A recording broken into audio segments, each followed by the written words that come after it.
주일 오후 예배에 나온 성도님들 환영합니다. 우리 잘 오셨다는 의미로 앞뒤좌우로 반갑습니다 하고 이렇게 인사 나누겠습니다. 반갑습니다. 우리 미얀마 팀 친구들에게도 반갑습니다 또 인사 많이 나눠주세요. 감사합니다. 한 번 더 인사 나누겠습니다. 내 안에 보배이신 예수를 자랑합시다. 내 안에 보배이신 예수를 자랑합시다. 감사합니다. 오늘은 질그릇에 담긴 보배라는 제목으로 함께 말씀을 나누도록 하겠습니다. 여러분은 혹시 고린도 후서에 대해서 잘 아십니까? 갑자기 제가 이런 질문을 하니까 뭐라고 대답을 해야 할지 잘 모르겠죠. 아마 여기 계신 성도님들 중에 일부는 이 고린도 후서가 이제 신약 성경에 있는 책으로서 바울이 썼고 또 고린도 교회에 보낸 편지다. 여기까지는 이제 바로 대답할 수 있는 분도 많이 계실 텐데, 고린도 후서가 어떤 목적으로 쓰인 책이다. 여기까지 설명을 할 수 있는 분은 당장은 많지 않을 거라고 생각을 합니다.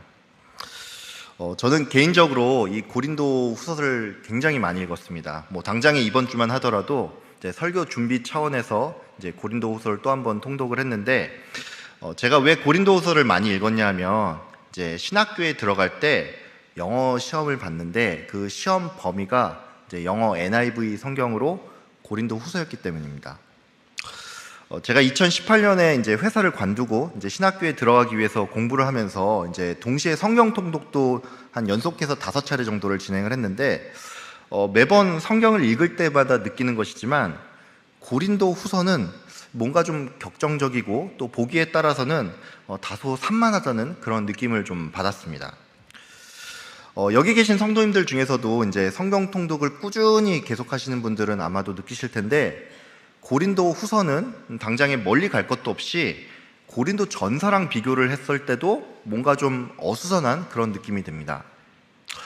여러분, 그러면 이거 왜 그런 걸까요? 이것은 고린도 후서의 성격이 변론적이기 때문입니다. 제가 방금 전에 이 책이 변론적이라고 말씀을 드렸죠. 근데 일부 성도님들께서는 이 책이 변론적이라고 하니까 아마도 이런 의문이 들 수도 있습니다. 어떤 의문이냐면, 사도 바울의 편지 중에 가장 변론적인 책이 로마서이죠. 근데 로마서는 굉장히 정제된 언어로 기독교 신학과 또 성도의 삶이 잘 정리되어 있는 그런 느낌이 든다는 것입니다. 반면에 고린도 후서는 역시나 변론적인 성격을 가지고 있음에도 불구하고 별로 그렇게 느껴지지가 않는다는 것이죠. 여러분, 그러면 이건 대체 왜 그런 걸까요? 이것은 고린도 후서가 사도 바울, 즉 자기 자신에 대해서 변론하는 책이기 때문입니다.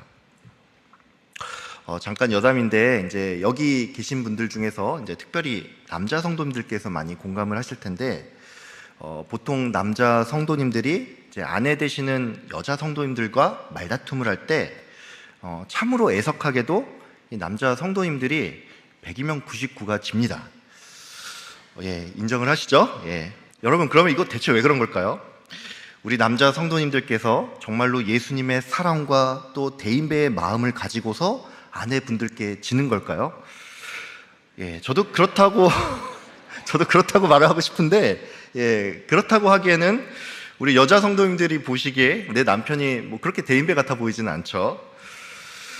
남자가 말싸움에서 지는 가장 큰 이유는 정말 솔직하게 말씀을 드리면 결국 말빨이 밀려섭니다. 물론 남자 성도님들 중에서도 드물게 말을 굉장히 잘하는 분들이 계시고 또 아내에게 말 한마디 지지 않고 말로 다 이기려는 그런 분도 있는데, 저는 이런 분들을 볼 때마다 어떻게 저럴 수가 있지? 싶어서 좀 의문이 듭니다. 쉽게 말해서 정상으로 보이진 않는다는 것이죠. 제가 일전에 이제 어떤 뇌과학자가 이제 유튜브에 나와서 이제 이런 설명을 하는 것을 본 적이 있는데, 일반적으로 대부분의 남자들은 자신이 공격을 받거나 또는 어떤 궁지에 몰린다고 느낄 때 이 좌뇌의 기능이 현저하게 떨어진다고 합니다. 이 좌뇌는 이제 언어 기능을 주로 담당을 하는데, 쉽게 말해서 남자들은 화나는 상황이 될 때 이성이 마비가 되면서 오히려 말을 잘 못한다는 것이죠. 이런 이유로 보통의 남자들은 남자들끼리 싸울 때도 말로 조목조목 싸우는 경우가 별로 없고 그냥 서로 성질만 내고 이제 한편이 침묵을 하거나 아니면 극단적인 경우에 주먹 다짐을 하는 뭐 그런 식의 싸움이 일반적이라는 것입니다. 반면에 여자 같은 경우에는 이 동일한 상황에 놓일 때 좌뇌의 기능이 갑자기 활성화가 되면서 오히려 언어 능력이 극대화가 된다는 것입니다. 이런 이유로 부부싸움이 나면 거의 웬만한 경우에 100이면 99 남편들이 지고, 남편들의 시간이 한참 지나서 내가 왜 그때 그 말을 못했지? 이러면서 굉장히 답답해한다는 것입니다. 제가 방금 전에 남자들이 공격받는다고 느낄 때 이 언어 기능이 저하된다는 예를 하나 드렸죠. 제가 왜 이 예시를 드렸냐면 지금 바울이 이 같은 상황에 놓여 있었다는 것입니다. 바울은 배운 것도 많고 또 글도 굉장히 잘 쓰는 사람이었습니다. 하나님께서 이것을 아셨기 때문에 신약 성경의 27권 중에 무려 13권이나 되는 그 책들을 사도 바울이 집필하게 하셨죠. 근데 유독 이 고린도후서가 다른 서신서에 비해서 격정적으로 보이고 또 다소간 정돈되지 않는 그런 느낌이 드는 까닭은 바울이 편지의 수신자인 고린도 교회의 교인들로부터 이런저런 인신공격을 당했기 때문입니다. 바울은 왜 고린도 교인들로부터 공격을 당했을까요? 가장 큰 이유는 고린도 교회가 생성된 이후에 거짓 교사들이 그 교회에 많이 들어왔기 때문입니다. 거짓 교사들은 먼저는 고린도 교인들에게 이 바울의 가르침과는 전혀 다른 이상한 것들을 가르쳤고, 또 자신들을 따르게 하기 위해서 교회를 선동하면서 바울의 사도성 자체를 의심하게 만들었습니다. 여러분도 잘 아시겠지만 메신저 자체를 공격하는 것은 특별히 정치판에서 굉장히 흔히 있는 일입니다. 이런 말이 있습니다. 이게 이제 쇼펜하우어라는 철학자가 한 말이라고 하는데, 논쟁에서 이길 수 없거든 논점을 흐리거나 말꼬리를 잡고 또 상대를 인신공격해라, 이런 말이 있습니다. 여러분, 이게 무슨 말이죠? 논리나 말로 상대를 이길 수가 없을 때 이와 같은 전략을 취하라는 것이죠. 이러한 전략은 굉장히 질이 나쁜 전략이긴 한데 참으로 안타깝게도 우리는 이런 것들을 생활에서 굉장히 자주 볼 수가 있습니다. 요즘 길거리에 보면 이제 특별히 2개의 정당들이 이제 현수막을 올리는 것을 자주 볼 수가 있죠. 이 현수막의 내용을 보면 여러분 어떻습니까? 대부분 자기 당이 잘했다, 이런 셀프 칭찬이라든지 아니면 상대 정당이나 또 정권에 대한 이 상호 비방을 우리가 발견을 할 수가 있습니다. 이 중에서 셀프 칭찬은 그래도 우리가 어느 정도는 좀 참을 만한데, 상호 비방은 솔직히 영 보기가 좋지가 않습니다. 이런 현수막은 보는 사람들의 심기를 좀 불편하게 만듭니다. 우리가 화성교회 안에 있긴 하지만 이제 여기 계신 성도님들조차도 이 정치적인 견해가 다 똑같지는 않죠. 그런 의미에서 내가 부러워하는 정당이 펼치는 이 상대에 대한 비난은 그 자체로 불쾌할 수밖에 없고, 또 정치색이 딱이 없는 사람도 현수막에 각종 비방이 적혀 있으니까 그냥 그 자체로도 보기가 안 좋을 수가 있다는 것입니다. 근데 그럼에도 불구하고 이것들을 계속 지속을 하는 까닭은 각 정당들이 상대를 비난함으로써 자신들의 지지 세력을 더욱더 결집시키기 위함이라는 것이죠. 이처럼 고린도 교회 또한 거짓 교사들이 들어와서 자신의 그 가르침을 더욱더 따르게 하기 위해서 사도 바울을 이와 같이 비난했다는 것입니다. 그러면 사도 바울은 구체적으로 어떤 공격을 당했을까요? 이제 몇 가지가 있지만 이제 결국 하나로 요약을 하면 바울의 정통성을 공격했다는 것입니다. 다른 말로 바울은 사도가 아니고 가짜라는 것이죠. 이들은 바울의 사도성을 공격하기 위해서 또 이런저런 이유를 댔습니다. 이들은 먼저 바울의 말이 좀 어눌하다라는 이유로 바울이 사도가 아니라고 주장을 했습니다. 고린도후서 10장에 보면은 바울의 편지는 무게감이 있고 또 힘이 있어 보이는데 직접 보니까 사람이 좀 비리비리해 보이고 말도 시원치 않더라, 뭐 이런 말이 있죠. 그래서 이런 말을 거짓 교사들이 했다는 것입니다. 바울이 실제로 말을 잘 못했는지 잘했는지는 알 수가 없습니다. 다만 바울도 인정하기를 너희를 떠나 있을 때 나는 담대히 말하고 너희를 대면할 때 나는 유순하다라고 하는 걸 보면 이게 어느 정도는 사실 같은데, 이런 바울의 모습이 이제 거짓 교사들에게는 사도 같아 보이지 않는 그 이유가 되었다는 것입니다. 거짓 교사들은 또한 바울의 외모가 사도답지 않음을 지적하면서 그의 사도성을 부인을 했습니다. 이 점에 대해서는 바울이 고린도후서 10장에서 너희들은 외모만 본다라고 말을 하면서 누구든지 자기가 그리스도에게 속한 줄을 확신한다면 우리도 또한 그리스도에게 속한 사람이라는 것을 다시 한번 명심해야 한다라고 말을 했다는 것이죠.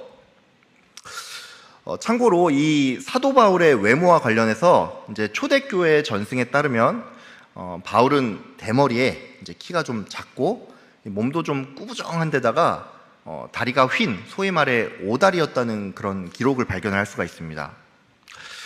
여러분 오해하지 마세요. 제가 외모 비하를 하려고 이런 말을 하는 게 아닙니다.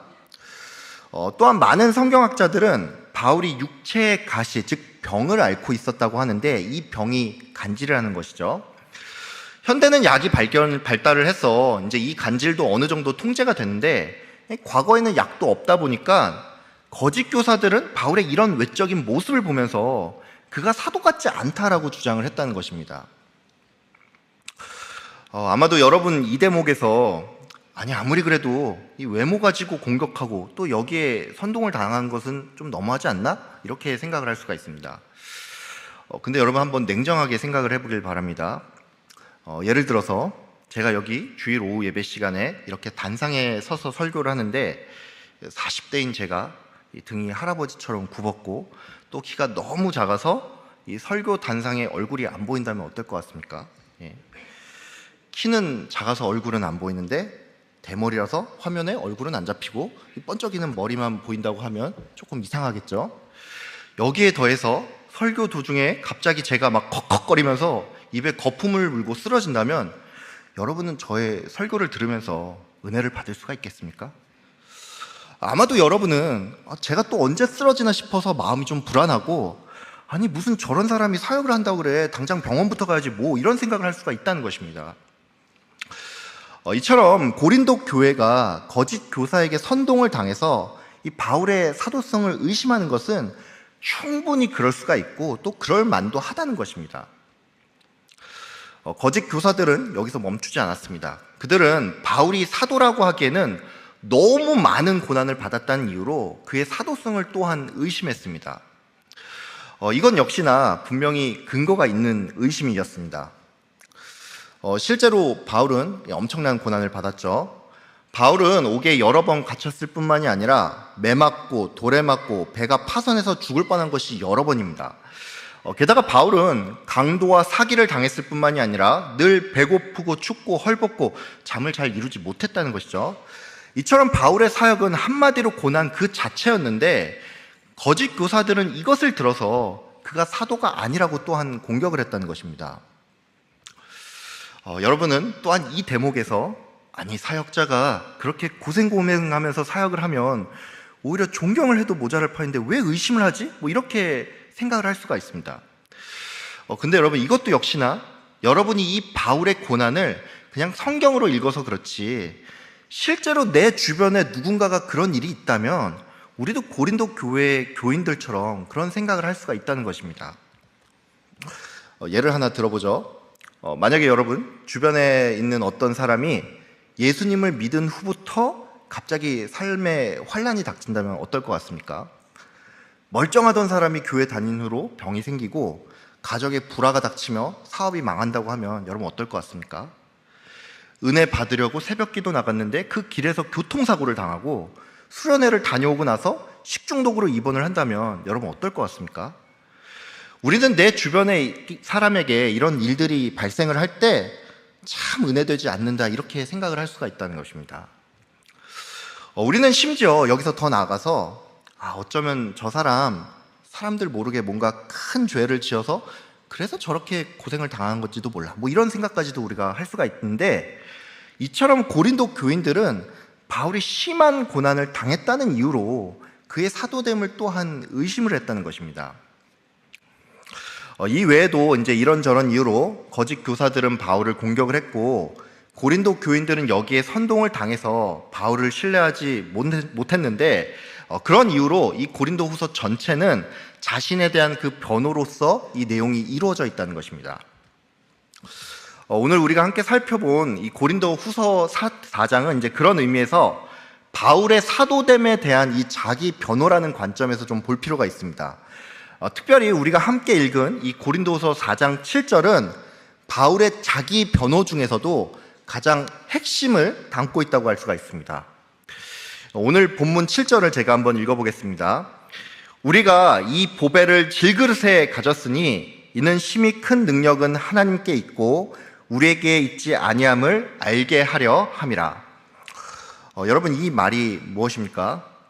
바울은 성도를 질그릇에 비유를 했고 이 예수 그리스도의 복음을 보배로 비유를 했죠. 여러분, 질그릇이 뭡니까?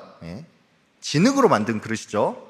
성도가 질그릇이라는 것은 이제 두 가지 의미를 담고 있습니다. 하나는 성도가 깨지기 쉬운 연약한 존재라는 것이고, 이제 또 다른 하나는 성도는 그 자체로서는 별다른 가치가 없다는 것입니다. 그런 의미에서 보배가 질그릇에 담겨 있다라는 말은 성도가 자기 자신이 아닌 예수 그리스도를 드러내야 한다는 것입니다. 여러분, 이 고린도서 4장 7절이 이 바울의 자기 변호에 있어서 핵심이라고 했는데 이 이유가 바로 여기에 있습니다. 고린도 후서는 이제 얼핏 보면 굉장히 격정적이고 또 정돈이 안 된 것처럼 보인다고 말씀을 드렸죠. 근데 우리가 절대로 오해하면 안 되는 것이 바울은 자신에 대한 수많은 의혹에 대해서 이것을 그냥 되는 대로 항변하고 또 부인하는 방식이 아닌 오히려 이것을 있는 그대로 인정하고 이를 통해서 심히 큰 능력은 하나님께 있음을 일관적으로 말하고 있었다는 것입니다. 다른 말로 바울의 변호는 그냥 궁색한 자기 변명이 아니라 복음을 위한 변호였다는 것입니다. 바울은 또한 이에 그치지 않고 이 보배가 자신에게 있으므로 자신이 낙심하지 않는다라고 말을 했습니다. 8절에서 그는 자신이 사방에서 우겨쌈을 당해도 쌓이지 아니한다라고 말을 했는데 이 우겨쌈이라는 말은 이제 헬라어 원뜻이 포도즙 틀에 포도를 넣고 쥐어 짜낸다는 것을 의미합니다. 그러니까 이 우겨쌈이라는 것은 사도 바울이 지금 아주 극심한 고통 가운데 있다는 말이죠. 바울은 자신이 지금 이런 상황 가운데 있으면서도 낙심하지 않으며 또 박해를 받아도 버림받지 않고 거꾸러져도 망하지 않는다라고 말을 했는데 여러분, 어떻게 이게 도대체 가능한 걸까요? 이것은 그 자신이 비록 질그릇임에도 불구하고 그 안에 보배가 있기 때문에 오히려 이것 때문에 살아간다는 것입니다. 그래서 바울은 성도가 항상 예수의 죽음을 몸에 짊어짐으로 성도에게는 고난이 있지만 오히려 이 과정 가운데 하나님의 보호하심이 극명하게 드러나기 때문에 우리를 통해서 이 예수님의 생명이 드러남을 역설했다는 것입니다. 저는 오늘 여러분께서 이제 이 본문 말씀을 통해서 이제 딱 한 가지만 좀 기억을 하고 돌아갔으면 합니다. 질그릇 같은 우리 안에 이 보배 되시는 예수님이 있다라고 했죠. 이제 그런 의미에서 말씀을 드리는데 성도의 상처와 약점이 도리어 빛이 되는 이 별이 될 수 있다는 것을 여러분이 꼭 기억하시길 바랍니다. 제가 방금 전에 이 성도의 상처와 약점이 오히려 별이 될 수 있다라고 말씀을 드렸죠. 근데 여러분, 이 말을 좀 오해하지 않았으면 합니다. 어떤 오해냐면 이 별이 결코 내가 아니라는 것입니다. 많은 사람들은 상처가 별이 된다라는 말을 들으면 이제 어떤 한 사람이 인생에 뭐 상처가 있고 또 이런저런 풍파가 있었는데 이것을 잘 극복하고 그 끝에 큰 성공을 이루었다는 뭐 이런 성공 스토리를 떠올린다는 것이죠. 근데 여러분, 세상 사람들에게는 이게 맞을지 몰라도 성도에게 있어서 상처가 별이 된다라는 것은 이런 의미가 아니라는 것입니다. 여러분, 성도의 약점과 상처가 별이 된다는 것은 내가 아닌 예수님만이 세상에 온전히 드러난다는 것입니다. 제가 일전에 이제 어떤 교회를 방문한 적이 있는데 이제 그 교회 계단에 이제 영어로 Scars into Stars라는 그런 문구가 적혀 있더라고요. 여러분, 이게 무슨 말입니까? Scar, 상처가 into star, 별이 된다라는 뜻이죠. 저는 이 영어 문장을 보면서 이제 스카랑 스타랑 발음이 비슷하잖아요. 그래서 와, 참 표현이 신박하다 이렇게 생각을 했는데 그 영어 문장 밑에 이제 한글로 이런 글귀가 적혀 있더라고요. 예수님을 만나면 상처뿐인 여러분의 인생이 형통해집니다. 여러분은 이 문구를 보면서 어떤 생각이 드셨습니까? 아멘하고 혹시 대답하셨나요? 예. 저는 이 문구를 보면서 이게 보기에 따라서 굉장히 기복주의적으로도 보일 수 있겠다라는 그런 생각이 들었습니다. 여러분, 왜 하나님께서는 귀한 보배를 질그릇에 담았을까요? 이거 조금만 생각해 보면 알 수 있지만 이건 좀 이상한 겁니다. 왜냐하면 우리는 보통 내용물이 귀하면 귀할수록 그에 어울리는 무언가에 이 내용물을 보관하기 때문입니다. 여러분, 쓰레기는 어디에 담습니까? 예, 쓰레기 봉투에 담죠. 그러면 종이컵 같은 이런 일회용 물품은 어디에 담습니까? 예, 뭐 보통 비닐봉지 같은 곳에 담죠. 여러분, 그러면 결혼 예물은 어디에 닿습니까? 예, 예물은 당연히 이에 걸맞는 예물함에 보관을 합니다. 제가 말씀드린 이것들은 그냥 인간의 상식입니다. 여러분, 근데 왜 하나님께서는 이 귀한 보배를 금그릇이나 은그릇이 아닌 이 질그릇에 담았을까요? 이것은 이를 통해서 오로지 예수 그리스도만 드러나기 위해서입니다. 여러분, 그런 의미에서 우리가 절대로 착각하면 안 되는데, 우리가 종종 내가 예수님 믿어 존귀해졌고 또 성도 한 사람 한 사람이 천하보다 귀하다 이런 말을 하죠. 참고로 이 말은 맞는 말이고, 또 우리가 예수님을 만나서 내 자존감이 높아졌다면 이거는 매우 감사한 일입니다. 근데 우리가 좀 주의해야 할 게 있는데, 성도의 자존감은 성도에게 어떤 능력이 생겨서도 아니고 성도가 예수를 만난 이후로 죄를 전혀 안 지어서도 아니라는 것입니다. 여러분, 이 말 꼭 기억하길 바랍니다. 성도의 자존감은 성도가 예수 그리스도와 함께 한다는 그 사실에 있습니다. 다시 말씀드릴게요. 성도의 자존감은 성도가 예수 그리스도와 함께 한다는 그 사실에 있습니다. 만약 성도의 자존감이 성도 자체가 변해서 또는 성도의 무엇에 있다라고 한다면 우리는 어떤 날은 자만하거나 또 어떤 날은 자기 자신을 보면서 절망할 수도 있습니다. 내 본질이 원래 질그릇이었지만 지금은 교회 나가니까 내가 금그릇이나 은그릇, 하다못해 동그릇 정도로 바뀌었다, 또는 그렇게 돼야 한다, 이거 아닙니다. 여러분, 이런 생각은 내가 이 세상에서 소위 흙수저로 태어났는데 사람 좀 잘 만나서 금수저 되겠다는 이런 생각과 그렇게 다를 바가 없습니다. 여러분 모두 예수님과 함께 한다는 이 사실을 통해서 바른 자존감을 가지시고 내가 아닌 오직 예수 그리스도만 이 세상에 온전히 드러내는 여러분들 다 되시길 바랍니다. 우리는 오늘 말씀을 통해서 나의 약점과 상처를 통해서 이제 예수를 드러내야 한다라는 그런 사실을 배웠습니다. 근데 제가 이렇게 말씀을 드리면 안 그래도 인생 피곤하고 또 상처도 많은데 말씀을 통해서 그 어떤 위로도 얻지 못하고 또 뭔가를 해야만 한다는 생각에 저희 오늘 이 설교가 조금 무겁게 느껴지는 분도 계실 겁니다. 그래서 말씀을 드리는데, 여러분이 나의 약함을 통해서 예수를 드러내는 것은 당장에 여러분한테 제일 큰 유익이 됩니다. 왜냐하면 여러분이 예수님을 드러내는 그 삶을 살 때 하나님께서는 여러분의 삶을 더욱더 책임져 주시기 때문입니다. 보배가 질그릇에 담겨 있다라는 것은 바꿔 말해서 그 보배 때문이라도 질그릇이 보호된다는 것을 의미합니다. 성도는 모두가 예수님을 모시면서 살아가죠. 그래서 성도 한 사람 한 사람이 우리는 성전이라고 말을 합니다. 우리가 성전이라는 것은 또한 성도가 예수님과 결코 떼어낼 수 없는 사이이기 때문에 하나님께서는 성전이 우리 한 사람 한 사람을 보호한다는 것입니다. 여러분, 왜 사도 바울은 사방에서 우겨쌈을 당하고 또 답답한 일을 당했음에도 낙심하지 않았던 걸까요? 많은 사람들은 이 사도 바울이 복음을 전해야겠다는 강력한 사명감 때문에 이 모든 것을 견뎌냈다라고 생각을 할 수가 있는데, 이건 어느 정도는 맞기는 하지만 엄밀히 말해서 이것은 하나님께서 사도 바울을 보호하셨기 때문입니다. 성도는 우리 안에 예수라는 보배를 담고 사는 사람들입니다. 그렇기 때문에 우리는 절대로 망하지 않고 때로는 넘어질지라도 완전히 엎드러지는 일은 없다는 것입니다. 여러분 모두 하나님께서 나의 삶을 끝까지 책임지고 보호해 주신다는 이 믿음을 가지고 하루하루 승리하는 여러분 되길 바랍니다.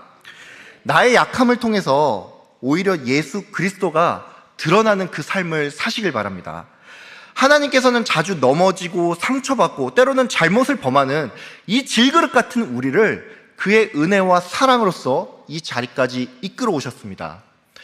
나의 무엇이 아닌 그럼에도 불구하고 나를 사랑하는 예수님을 기억하면서 이 예수님을 세상에 더욱더 자랑하는 여러분이 다 되길 바랍니다. 사도 바울은 갈라디아서에서 그러나 내게는 우리 주 예수 그리스도의 십자가 외에는 결코 자랑할 것이 없다라고 말을 했습니다. 예레미야 선지자는 자랑하는 자는 이것으로 자랑할지니 곧 명철하여 나를 아는 것과 나 여호와는 사랑과 정의와 공의를 이 땅에 행하는 자인 줄 깨닫는 것이라 이렇게 말을 했습니다. 내 안에 보배 되신 예수 그리스도를 자랑할 때 하나님께서는 여러분의 삶을 보호할 것이며 모든 환난 가운데서 건져내실 것입니다. 이 풍성한 은혜가 여러분의 삶에 넘치기를 주님의 이름으로 축복하며 기도합니다. 아멘. 기도하겠습니다. 사랑과 은혜가 풍성하신 하나님 아버지, 오늘 이 시간 질그릇 안에 담긴 이 보배를 우리가 어떻게 자랑해야 할지 또다시 생각할 수 있게 허락하여 주신 감사합니다. 하나님, 우리는 질그릇과 같이 연약한 존재입니다. 예수님을 만났다고 해서 우리가 은그릇이 되고 금그릇이 되는 것이 아니라 우리는 여전히 질그릇처럼 연약하고 부족한데, 아버지 하나님, 우리가 우리의 이 연약함으로 낭망하는 것이 아니야. 우리 안에 계신 예수 그리스도를 생각하며 이 보배 되신 예수를 세상에 전하고 자랑하는 자들이 다 될 수 있도록 주님 복을 내려 주시옵소서. 감사드리며 예수 그리스도의 이름 받들어 기도드립니다. 아멘.